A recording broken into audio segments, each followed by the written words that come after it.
So I got a bug. Let me show you. See this thing here? They're potato bugs, stink bugs. I don't know what kind of bugs they are.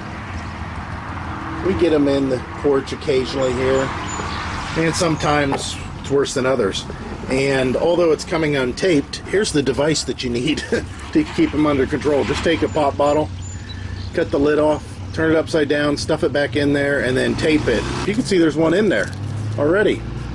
Must have scooped them the other day. They can't get out once they get in. See, I got a whole bunch of them down there. So this is what you do. You go, have a drink, buddy, with your friends. Now he's in there, and that's it. Just thought I'd share that with you. I've been riding on a daydream. Hey YouTube, thanks for checking out RV Daydream. And it's another great day in Ohio. This day in Ohio history. Just kidding. But it is a very nice day. Of course, typical house maintenance needs to be done. Sorry about that. Those guys are right up the street. They're always up and down through here, especially this time of year. Everybody's fertilizing their fields. So I've got a lot of stuff I need to do, and I've gotten behind a little bit. I finished off that moped. It's still here. The guy hasn't come by and picked it up, but he will, I'm sure, because the weather's definitely going to be very nice. Today is 73 degrees and sunshine and beautiful. A little bit of a breeze. Tomorrow and then the following 4 days after that are going to be in the 80s. Tomorrow's going to be solid sunshine and 80 degrees. Although it's going to be 80 degrees every day, at this time of year that brings instability, and we might have rain, but I don't care. It's 80 degrees. That's spectacular. So I need to jump on this stuff while it's still dry out. The lawn will get mowed probably tomorrow. I think I can go one more day. But the truck, I've got a lot to do, and I'll show you. Of course, I got out my wires and stuff because I've got to do a lot of wiring. But here's my gauge set. Of course, there's for the water. There's for transmission temperature. That's going to be easy to do. And then oil pressure. That one's going to be a little bit harder. I've got to get into a spot that's in the back of the block. If you guys have motorhomes that have 460s, if you ever want to put an oil pressure gauge on there instead of looking at the glorified idiot light is what they call them, those gauges aren't that accurate. They just let you know that something's going on. But if you want to put a real gauge to find out what your oil pressure is as you run, when you pull the doghouse off of your van or your motorhome, if you can get to the back of the engine, it's right there. You'll see a wire going to a sensor. That's your factory one, and you can put a T in there and retain your factory gauge or whatever you may want to do. It's a lot easier on vans and motorhomes. However, on this truck, it's in the back of the block behind the throttle body mount, so I've got to deal with all that stuff. For the water temperature, I wanted to maintain the gauge that I currently have in addition to the aftermarket gauge. So I purchased this, and I don't know what this was originally designed for. It's definitely a Ford thermostat housing, but I've never seen this on a Ford 460 that's a later model. And even the earlier models, they're all normally 90 degrees, meaning that they come up and they immediately are right angle. And this one you can see has a bit of almost a 45 degree angle. It has these bosses that are tapped into it, so I can put a gauge into one of those bosses, which is really nice. I'd like to use this one. I don't know if I have the clearance, but that would put the sensor in the stream of the coolant a little better. Here it's kind of blocked off. I mean, I'd still see it, but I'd rather it be here. We'll have to see once this is on. I've got a lot of stuff I still need to do. The turn signals on the front of the truck, I haven't changed them yet. The gauges, though, are going to help me address this problem. The water temp gauge is definitely a necessity. The trans temp gauge, that's just to help with keeping an eye on the transmission while I'm towing, what kind of temperatures it's getting at, to see if I might have to add a bigger cooler to the transmission, or if I have some sort of a problem with the transmission. Other than feeling it, I'll be able to tell if it's temperature related. And then the oil pressure, that's just for engine longevity. Just keep an eye on things and keep an eye on the pressures. So I got a lot to do. I also have to mount these gauges in the truck, which I have what they call a pillar pod, which I've used in the past. We used to have an 03 PT Cruiser GT Turbo when they first came out, and I bought a pillar pod for that and a turbo gauge because I screwed around with the wastegate and I bypassed it and boosted it up a little bit more on that car. So it's not something that's foreign to me. I've done it in the past, so I've got to do that with this truck, and I'll kind of show you what it looks like before and after, and maybe I can address some of these coolant issues too. I'm hoping when I pull off this coolant neck from the factory to go with this one here that I see something going on with the thermostat and make it life a lot easier, but I don't think that's the case. So we'll go ahead and jump into it, and I'll come back with a little bit more later. So this is what the coolant net looks like from the factory, and this is what the stock pillar looks like from the factory. Alright guys, so it's the next day. Why is it the next day? Well, I went ahead and changed that thermostat housing and put another thermostat in just to make sure my other thermostat wasn't bad, which it shouldn't have been. I mean, it was only a few months old, but I thought I better do it anyways just to be safe. And this thermostat actually makes the vehicle run slightly warmer. The other thing is I've noticed that I have a little bit of a miss. Now, that concerns me to some extent because I had a Lincoln Town Car that had essentially the same type of a miss, and the thing was it turned out to be a head gasket. I hope that's not the case with this, but the hardest part about the head gaskets on this vehicle is these heads. They're cast iron and they're heavy, so I'm gonna really have to eat my Wheaties to get these things off the engine if that's the case. But I'm not going to jump right to that conclusion yet because it's still running pretty good. It's still feeling pretty strong, and the miss might just be something that's random. I haven't quite figured that out. Now, of course, this has new plugs, new high-performance wires, new cap and rotor. It has an aftermarket ignition, so I know that the miss isn't something that's normal as far as ignition-wise. It's strange. It's intermittent, and it makes me think that it may not be a head gasket because of that. So I've got to rule out a lot of stuff yet before I even jump into that. Let me show you what the water neck looks like. And there it is in all its glory, and it's doing the job. The nice thing is I did get to use this port on the back, which puts this sensor in the stream. Of course, I haven't done any of the wiring. That's what I've got to kind of accomplish today.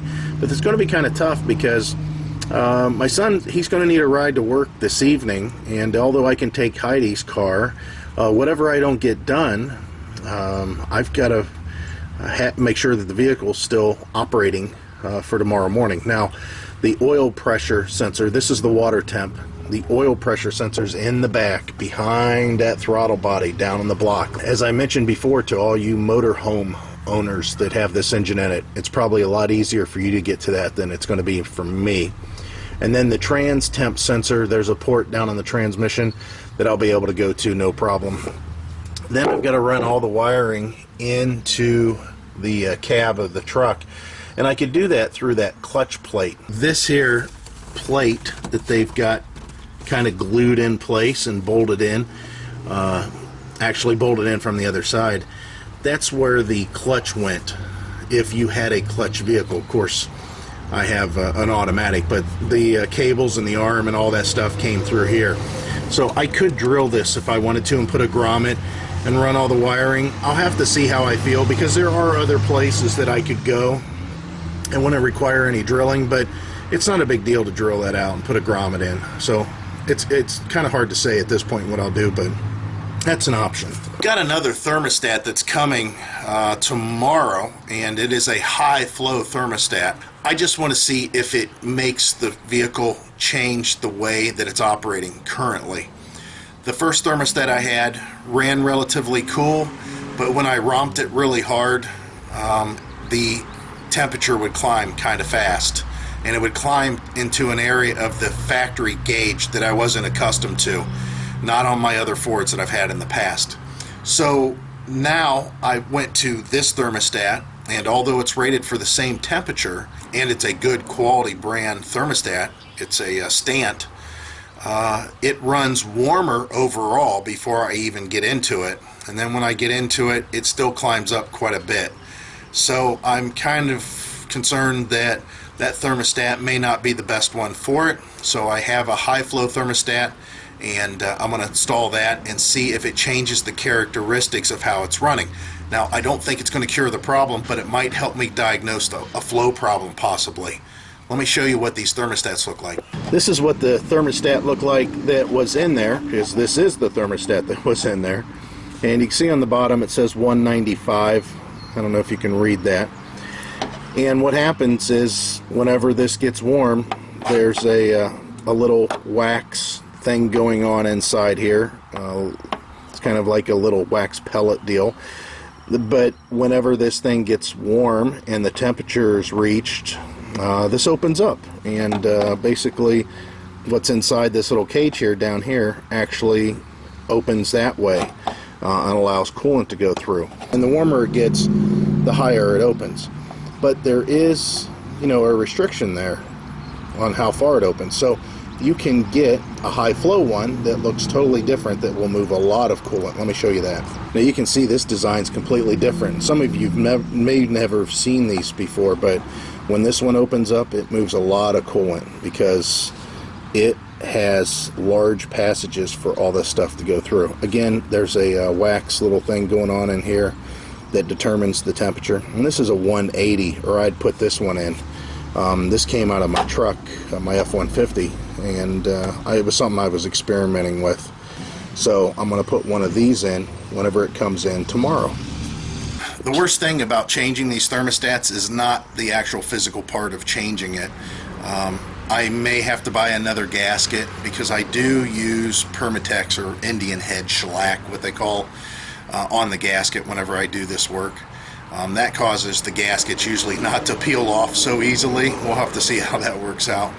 But the main problem is trying to recover all the antifreeze, because if I was just to pull that upper hose off, I would lose antifreeze all over the engine block and on the ground. Of course, you don't want that. And then, of course, I would have to buy another gallon of antifreeze to replace it. So instead, I have to drain the radiator, which is that large capacity radiator, and all the coolant that I can, and I got to recover it and make sure that it's not dirty, make sure that there's no contaminants whenever I do all that stuff, so I can put it back in the truck. It's just a lot of work. That's the hardest part of all this.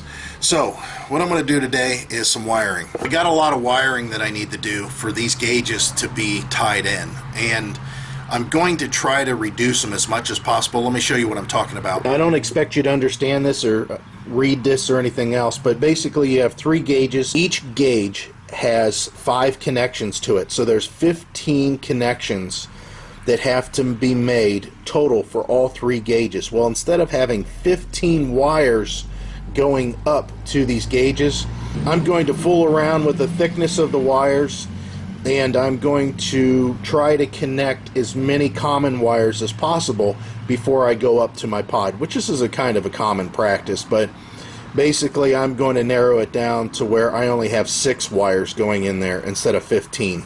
Let me get to work and see if I can knock this out. Alright, it's getting later in the day. The sun's starting to go down a little bit, and I'm still working on the truck. I'm getting it. I'm getting real close. As far as the coolant, that's the same. There's nothing changed on that, but I don't know if you can see this. Let me see if I can slip you off this mount and slide you back here. But there is the oil pressure sender, and I tied into the factory location and retained the factory oil pressure sender so I can still have a gauge inside. And that's really what I'm trying to do here, is retain all my gauges. So I still have an oil pressure gauge on the dash, and now I have an aftermarket oil pressure gauge. And then, of course, this is going to allow me to keep my stock water temp sender, which is kind of down there in the shadows. I don't expect you to see it, but it's there. It's kind of in the middle of the screen right there. And of course, with this, it's going to let me put an aftermarket one on. And then the transmission temp sender is underneath. I don't know if we can see that. Let me try to slide this real quick so I can show you what it looks like. And of course, there wasn't a transmission temp sender from the factory, so this is going to be new.